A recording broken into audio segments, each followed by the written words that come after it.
All right.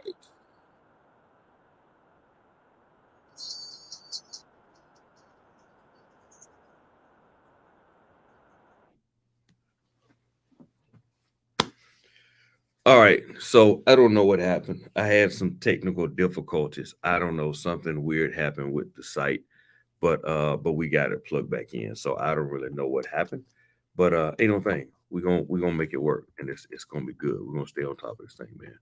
So yeah, we're yeah, I don't know. Some kind of technical difficulty, but we're gonna make sure we get this thing going. Just weird things happen. Right? So let me get back into this thing, man. I apologize for that. I don't know what happened, but we'll get it figured out. Let's see, adjust this to yeah, I don't know. I don't know what happened. So anyway, yeah. So we back. Are we back? Let's see if we're back. See if we're back. See if we're back on here. See if we're back like we never left.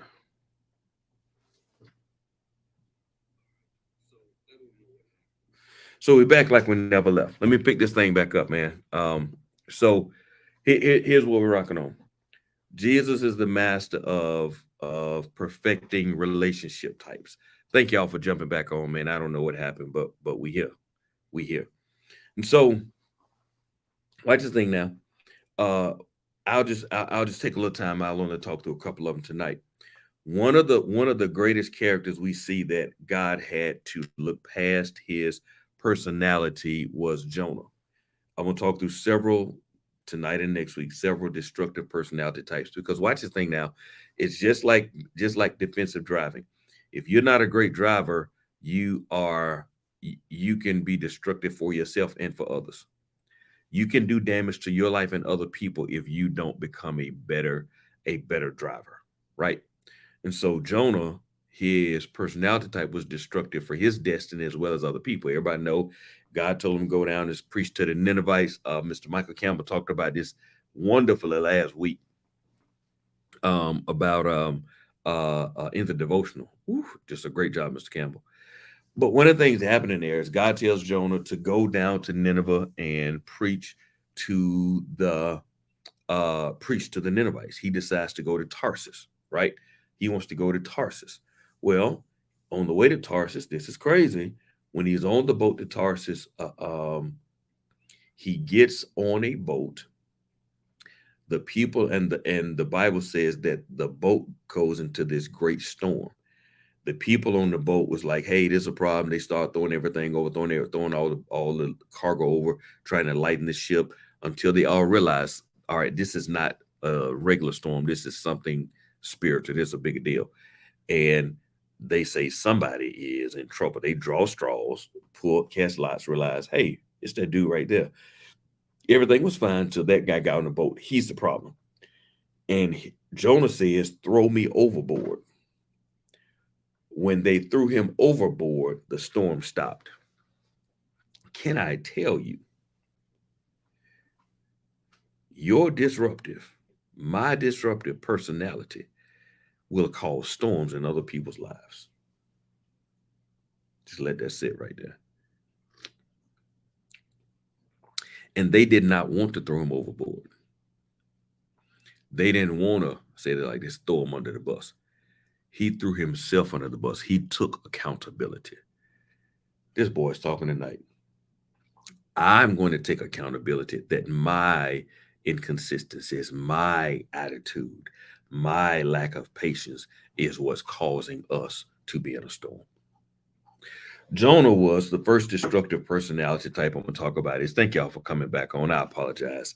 Is Jonah, his personality type was he was spoiled. He's what I call spoiled. He wanted his way. And when he didn't get his way, he got upset with God. He goes to Nineveh, he preaches, and the Bible said that the Ninevites get saved. And as opposed to Joshua rejoicing, he gets mad, sits up under a gourd, sits under a tree. God puts a gourd over him to shield the sun. The leaf is over him, shielding the sun. The caterpillar eats the leaves. Jonah mad. Just go on and let me die. Just kill me. What did it say? I'm dead. I'm dead.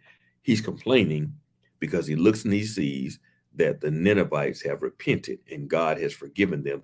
And he's mad and sulking and pouting because he's spoiled and didn't get his way. It's crazy. Because things didn't work out the way he wanted. My God. My God. I have to ask myself, this is a double-sided message.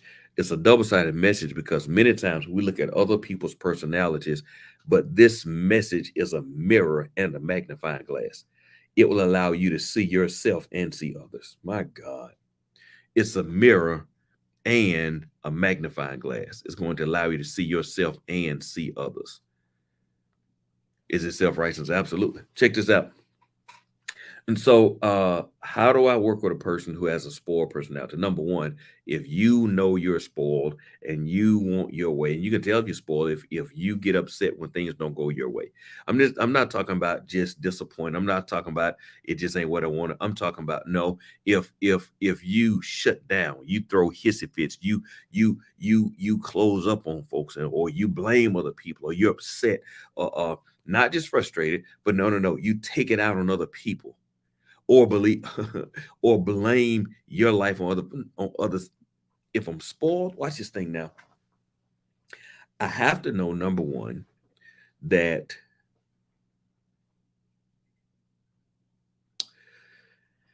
what I'm hoping for may not be real life, right? There's no such thing as an unlimited budget. Only thing unlimited is God's favor, God's love. But God did not. I told somebody the other day, God didn't write the world just for your happiness. Somebody was upset because one of our members upset because of the way they got new management, and the new management didn't understand their tenure, and they didn't feel like they was being valued. I said, well, hey, here's the truth. They didn't start that company for you. They started that company for them. And if you want to be an asset, you figure out how you can add value to what they believe in. Because if it's just about me getting the office, if it's just about me having the corner office, just about me getting a raise, then that's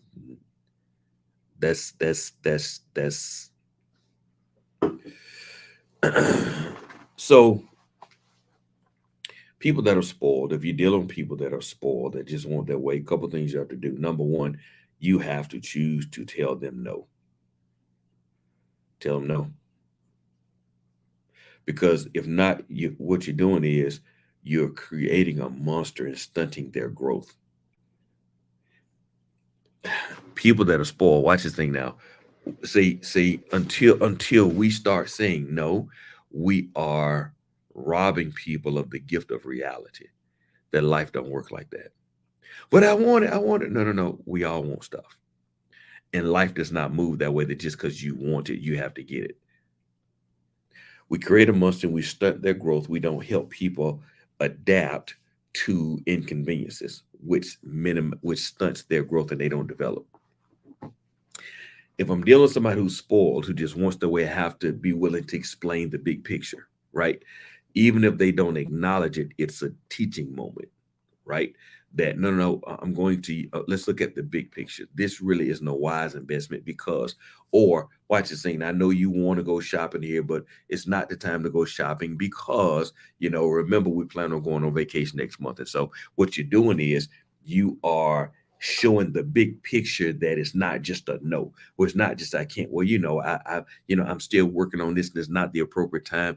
And then if people choose to pout and be petty, no, they're expressing their own their own immaturity, but you're not going to fall prey to pouts of I'm going to hold my breath until I get what I want. And what it does is, watch this thing, that enough knows help people appreciate the gift of having, because Jonah didn't necessarily appreciate that shelter until it was gone. And so sometimes if you always give in and always make it available, people don't appreciate the value that you are offering them because they just used to having it. See if I can give you one more. Oh, yeah. I'll talk through this, then I'll be gone. I'll be gone.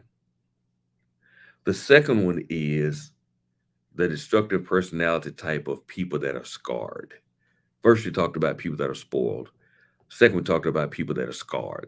These are people that have been damaged by life, damaged by relationships, damaged by scenarios, and they made it through, but they scarred, they're damaged. And what happens is when people are scarred, they either hide it or protect it,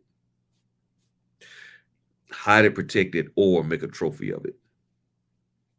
And they're always parading how bad they've been hurt. Or they hide it because they don't want to know, but when you hide it, it doesn't heal, right?